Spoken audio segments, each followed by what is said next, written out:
Nagaa Waaqayyoo bakka fi qixa jirtanitti isiniif haa ta'u. Jaallatamtootaa fi kabajamtoota maatii Waaqayyoo akkam jirtu nagaa keessanii fayyaa keessanii miti. Ani nagaa kooti gooftaa nagaa keenya guutuu taasiseef galannaa ta'u.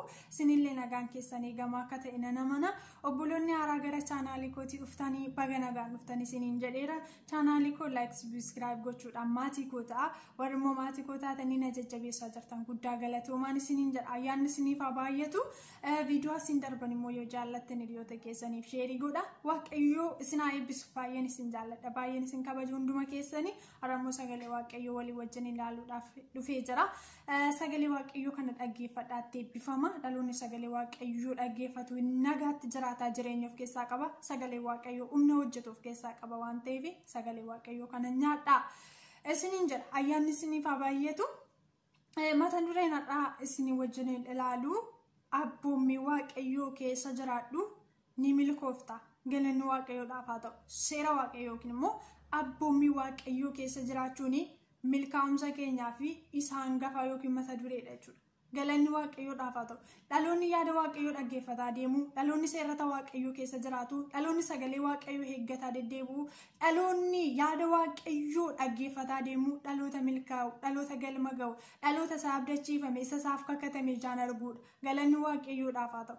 Namni hojjetee yaalee milkaa'u barbaada, isa hojjete sanarratti gatii dadhabbii isaatii yookiin firii isaa arguu barbaada.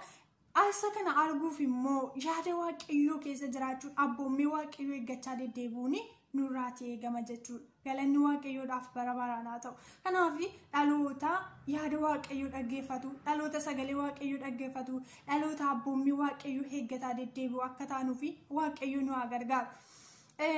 Macaafa qulqulluu keessaa macaafa Iyyaasuu boqonnaa 1 lakkoofsa 3 irraati nufan dubbisa.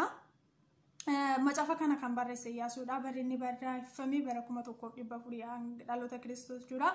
Hanga 1370 maqaa Waaqayyoo haa kabajamu. Macaafni kun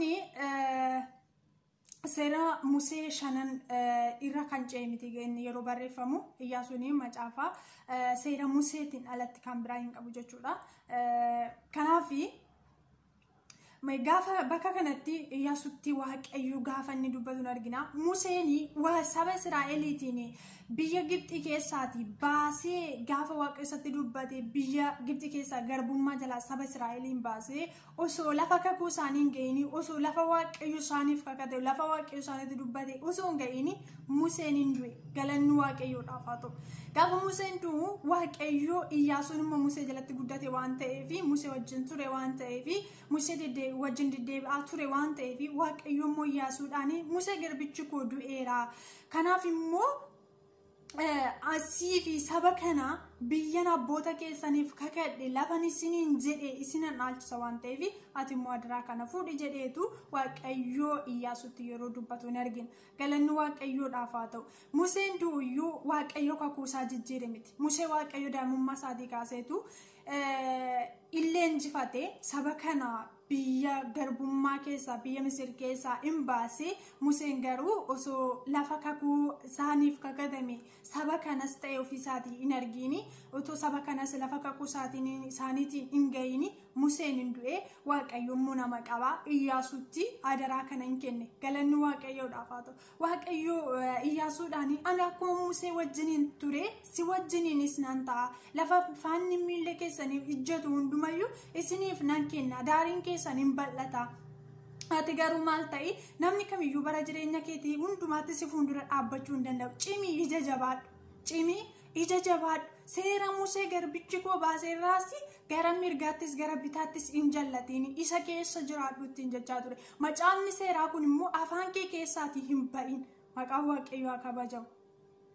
Museen macaafni Iyyaasuu kun egaa seera Musee 5 keessatti isarratti hundaa'eetu kan inni barreeffame. Seera Museetiin alatti miti kan inni barreeffame jechuudha. Kanaaf immoo seerri kun maal hin ta'in afaan kee keessaa hin bahin. Seerri Museen barreesse seera sabni Israa'el akkamitti akka yaada Waaqayyoo keessa jiraachuu danda'u, yoo akkam ta'e immoo akka yoo yaada waaqayyooti keessaati ba'e sabni kun akka miidhamuu danda'u fi yaada waaqayyoo keessa yoo jiraate sabni kun eebbifamuu akka danda'u seera isa dhugaadha seera saba balleessu seera saba kufu seera saba gufachiisu ton ta'in seerri Museen baase seera sirrii sabni Israa'el ittiin waaqayyoo wajjin jiraachuu danda'an akkamitti akka isaan deddeebi'anidha. Kanaaf atis maal ta'e jedheen Iyyaasuudhaan waaqayyoo seera Musee garbicha kootii irraati gara bitaattis gara mirgaattis hin jallate macaafni seeraa kun afaan kee keessaa hin ba'in maqaa waaqayyoo akka kabajamu garuu ati maal ta'e cimi ija jabaadhu akka kabajamu waaqayyo seera waaqayyoo keessa jiraachuuni seera waaqayyoo dhaggeeffata seera waaqayyoo of eeggataa deddeebi'uuni milkaa'umsaaf nama ga'a. Galanni waaqayyoodhaaf haa ta'u galma ga'umsaaf namaaf ta'a sabni sagalee waaqayyoo dhaggeeffate sabni seera waaqayyoo eeggate sabni abboommii waaqayyoo keessa jiraate galma ga'a. Macaafa seeraa kana keessatti seerrata yookiin abboommii kurnantu jira nuyi garuu har'a kan ittiin nuti jiraannu abboommii isa Kiristoos Yesuus gaafa lammata deebi'ee gara biyya lafaa kanarratti dhufee nuuf baase. Seericha daangessituu hin ta'in Yesuusii seericha balleessituu hin ta'in seericha kurnan jiru lama godhe. Nisi nama akka mataa ofitti jaallachuu fi Kiristoosiin immoo garaa guutuu jaallachuuf isaa fi humna keenya guutuudhaan isaaf hojjechuu seera jaalalaa godhe jechuudha. Seericha kurnan jiru seera jaalalaa godhe Kiristoos. Galanni waaqayyoof haa ta'u. Nuti isaarraa seera jaalalaa isa Kiristoos nuuf baase sanatti jiraan. Seerichi nuyi Kiristoosin hin jaallanne yoo ta'e wanta Kiristoosin gaddisiisu wanta Kiristoosin jaallanne wanta Kiristoos nurraan barbaanne hin raawwannu Kiristoos immoo jaallanne yoo ta'e garaa keenya guutuudhaan isaaf hojjanne yoo ta'e immoo waan inni jaallatu guutummaadhumatti hin goonu. Nama ajjeesuu Kiristoos hin jaallatu yoo ta'e nama ajjeesuu irraan baqanna hamaa hojjechuu keenya hin jaallatu Kiristoos yoo ta'e hamaa hojjechuu dhiifna isaaf qulqulloofne cubbuu jibba Kiristoos cubbuutti akka kufnu hin barbaannu yoo ta'e cubbuurraa fagaannee jiraan. Nama akka mataa keenyaatti jaallachuun immoo ittiin hinaafinu obboleessa keenya irratti hamaatti yaannu hamaatti irratti hin hojjennu. Kanaafiyyuu isa Kiristoos nu baasee seera jaalalaa karaa hundumaaniyyuu namni Kiristoos hin jaallatu karaa hundumaaniyyuu waan Kiristoos jibburraatiin fagaata. Waan Kiristoos jibburraa fagaachuun immoo nu milkeessa. Nuyi isaadha biyya lafaa kanarratti lafuma kanarratti jiraanne lafuma kanarratti fiinee darbinu tun ta'in isa boruu isa abdachiifamne mana keenya galgaraa jireenya dhaala keenya isa boruu dhaaluudhaa fi har'a seera Kiristoos keessa jiraachuu qabna. Seerri Kiristoos baase immoo seera jaalalaati. Seera dirqamaa seera humnaa osoo hin ta'in seera jaalalaa akka nuti gochuu dandeenyutti akka isa waan humna keenyaa olii osoo hin ta'in akka humna keenyaatti seerri Kiristoos nuuf baase seerri Kiristoos nuuf kenne seera jaalalaa.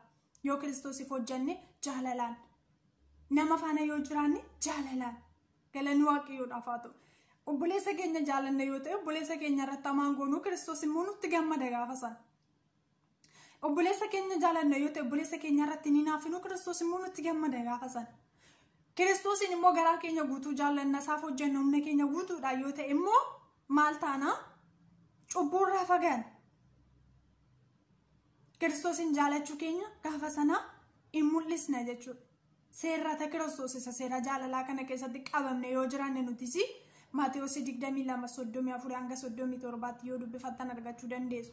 Seerrata Kiristoos kana seera jaalalaa kanatti yoo qabamne jiraanne hin milkoofnaa jechuudha. Galma keenyaa jechuudha. Isa biyya lafaa kanarratti itti jiraanne darbinu tun ta'in isa boruutii fi karaa tolfanna. Isa boruutii fi daandii qopheeffanna jechuudha. Har'a usoodhuma yeroo qabnu osoo biyya lafaa kanarra jiraannu yoo sirreeffanne yoo karaa keenya wal qixxeeffanne yoo karaa keenya qulqulleeffanne malee isa boruu arguu hin dandeenyu. Kanaaf seerrata Kiristoos seera jaalalaa kana keessa yoo jiraanne nuyis galma keenya yaasuudhaan waaqayyo seera Musee garbicha kootiirra gara bitaattis gara mirgaattis hin jedhiin. Galanni waaqayyoodhaaf haa ta'u. Nuyis har'a seera Kiristoos irraa dubbii waaqayyoorraa jaalalatti jiraachuurraa nagaatti jiraachuurraa cubbuurraa fagaannee yoo jiraanne Kiristoos keessa gallee isa keessa laame jireenya keenya guutummaatti Kiristoos keessa galeera taanaani wanta Kiristoos jibbu keessa keenyatti bakka hin qabaatu. Wanti Kiristoos ittiin boqonne keessa keenyatti bakka hin argatu. Sababni isaayyuu guutummaan jireenya keenyaa seera Kiristoosiin dhuunfameera. Jaalala Kiristoosiin dhuunfameera yoo ta'e wanti biraa immoo nu keessatti bakka godhachuu hin danda'u. Galanni waaqayyoodhaaf haa ta'u. Kanaaf dhaloonni seera waaqayyoo, dhaloonni abboommii waaqayyoo, dhaloonni sagalee waaqayyoo keessa jiraate eeggataa deddeebi'ee hin milkaa galmagaa bara dhaloonni ni kan milkaa'uu dadhabeeyyuu baroonni tokko danee namoonni barri kun hin ulfaata barri kun nama sodaachisaa barri kun rakkisaadha jedhu miti garuu dhaloota sagalee waaqayyoo keessa jiraate dhaloota abboommi waaqayyoo eegee jiraatee fi barri kamiyyuu ulfaatuyyuu isaan kuffisu sababni isaayyuu seericha isa kan Kiristoos eegee jiraata waan ta'eef sagalee waaqayyoo of keessatti moosisee jiraata waan ta'eef